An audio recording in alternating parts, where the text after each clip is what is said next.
top of that right hand. But Chandler's throwing everything so hard. He's got to be DeepSeek ও ChatGPT বর্তমান AI জগতে যেন এক নতুন দ্বন্দ্বের সূচনা হয়েছে।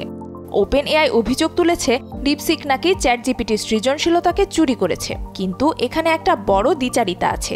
ওপেন এআই নিজেও তো আগে মানুষের লেখা ডেটা অনুমতি ছাড়াই প্রশিক্ষণে ব্যবহার করেছে বলে সমালোচনা হয়েছে। তাই প্রশ্ন উঠছে, এআই জগতে নেতৃত্বের আসনে কে থাকবে, ডিপসিক নাকি ওপেন এআই এর শক্তি বজায় থাকবে? অর্থনৈতিক ও ব্যবহারিক দৃষ্টিকোণ থেকে দেখলে চ্যাটজিপিটি এখন এক অপরিহার্য টুল। ব্লগ লেখা, প্রোগ্রামিং, গবেষণা প্রায় সব ক্ষেত্রেই এটি দারুণ কার্যকর। গত সপ্তাহে কিছু সময়ের জন্য এটি অফলাইন হয়ে গেলে সোশ্যাল মিডিয়ায় ব্যবহারকারীরা মজার পোস্ট দিয়ে তাদের নির্ভরতাকে স্পষ্ট করে তুলেছেন। ঠিক এমন সময়েই ডিপসিকের আবির্ভাব। তাদের দাবি, বড় এআই মডেল তুলনায় অনেক কম চিপ দিয়ে এবং কম খরচে তারা দক্ষ সেবা দিতে পারে। তারা বলছে মাত্র 2000 চিপ ব্যবহার করে ডিপসিকের মডেল চালানো সম্ভব, যেখানে ওপেন এআই এর বিশাল মডেলগুলোর জন্য প্রয়োজন হয় 16,000 বা তারও বেশি চিপ। দুই প্ল্যাটফর্মের মধ্যে পার্থক্য রয়েছে কাজের ধরনে। চ্যাটজিপিটি তথ্য দিতে গিয়ে বিস্তৃত ব্যাখ্যা বিশ্লেষণ উপস্থাপন করে, যা গবেষণা ও জটিল সমস্যার সমাধানের জন্য দারুণ। অন্যদিকে ডিপসিক এক্ষেত্রে দেয় দ্রুত, সংক্ষিপ্ত উত্তর। যারা কেবল তাৎক্ষণিক ফলাফল চান তাদের জন্য এটি সুবিধাজনক। গল্প লেখায় চ্যাটজিপিটি ধারণা ও প্লটের খসড়া দেয়, যেখানে ডিপসিক সরাসরি প্রায় পূর্ণাঙ্গ গল্প উপস্থাপন করতে পারে। কোডিংয়েও অনেকে বলছেন ডিপসিক কিছু ক্ষেত্রে জটিল সমস্যা দ্রুত সমাধান করতে পারে। তবে চ্যাটজিপিটির আলাপচারিতার সীমাবদ্ধতা, যেমন মেসেজ লিমিট এবং ডিপসিকের তুলনামূলক বেশি সংখ্যক কনভারসেশনের সুযোগ, এইসবও ব্যবহারকারীর চাহিদা নির্ভর ভিন্নতা তৈরি করেছে। তবে ডিপসিক নিয়ে উঠেছে আরও কিছু প্রশ্ন, বিশেষ করে এর ডেটা ব্যবস্থাপনা, ব্যবহারকারীর গোপনীয়তা আর ঠিক কী ধরনের ডেটা দিয়ে এআই প্রশিক্ষিত হচ্ছে, এসব বিষয়ে ডিপসিক এতটা স্বচ্ছ নয় বলে অস্ট্রেলিয়া সহ বিভিন্ন দেশের সরকারি পর্যায়ে উদ্বেগ দেখা দিয়েছে।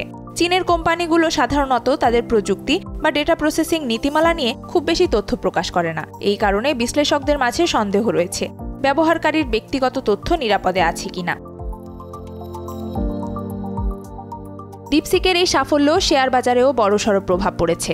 এনভিডিয়া, যাদের চিপ এআই পরিচালনায় বিশ্বব্যাপী অন্যতম অগ্রগণ্য, ডিপসিকের স্বল্প চিপ নির্ভর সাফল্যের খবর আসার পরই একদিনে প্রায় 17% শেয়ার মূল্য হারিয়েছে। কারণ ডিপসিকের মডেলের মতো সাশ্রয়ী সমাধান যদি জনপ্রিয় হয়ে ওঠে, তবে উচ্চ মূল্যের উন্নত চিপের বাজার চ্যালেঞ্জের মুখে পড়তে পারে। যুক্তরাষ্ট্র ও চীনের মধ্যকার প্রযুক্তি প্রতিযোগিতা নতুন কিছু নয়, তবে ডিপসিকের এই উদ্ভাবন যেন নতুন মাত্রা যোগ করেছে। যুক্তরাষ্ট্র ইতোমধ্যেই চীনে উন্নত চিপ বিক্রিতে নানা বিধিনিষেধ আরোপ করেছে, কিন্তু ডিপসিকের দেখানো পথ বলছে শুধু হার্ডওয়্যারের উপর নির্ভরশীল হলে হবে না। সফটওয়্যারের দক্ষতা, অ্যালগোরিদমের উৎকর্ষ, সবকিছুর সমন্বয় নিয়েও ভাবতে হবে। এই ঘটনাকে মার্কিন প্রেসিডেন্ট ডোনাল্ড ট্রাম্প বলেছেন wake up call. The release of DeepSeek AI from a Chinese company should be a wake up call for our industries. তবে কম খরচে ভালো এআই তৈরি হলে শেষ পর্যন্ত মার্কিন প্রযুক্তি খাতেরও লাভ হতে পারে বলে তার ধারণা।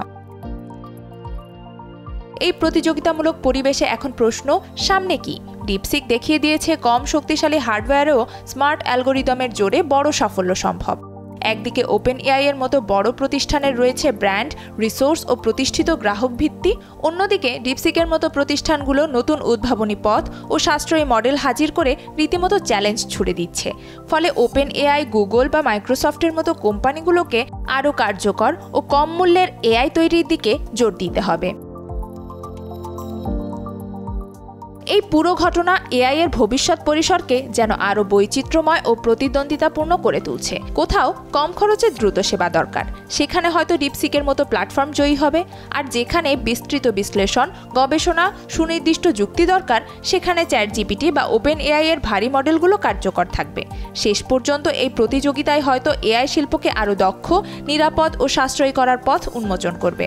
আমরা এমন একটা যুগের দিকেই এগোচ্ছি, যেখানে সবার জন্য সেরা সলিউশন বেরিয়ে আসবে নানান রকম এআই মডেলের বৈচিত্র্য থেকেই। নুসরাত আহমেদ, উর্নিশা, যমুনা নিউজ।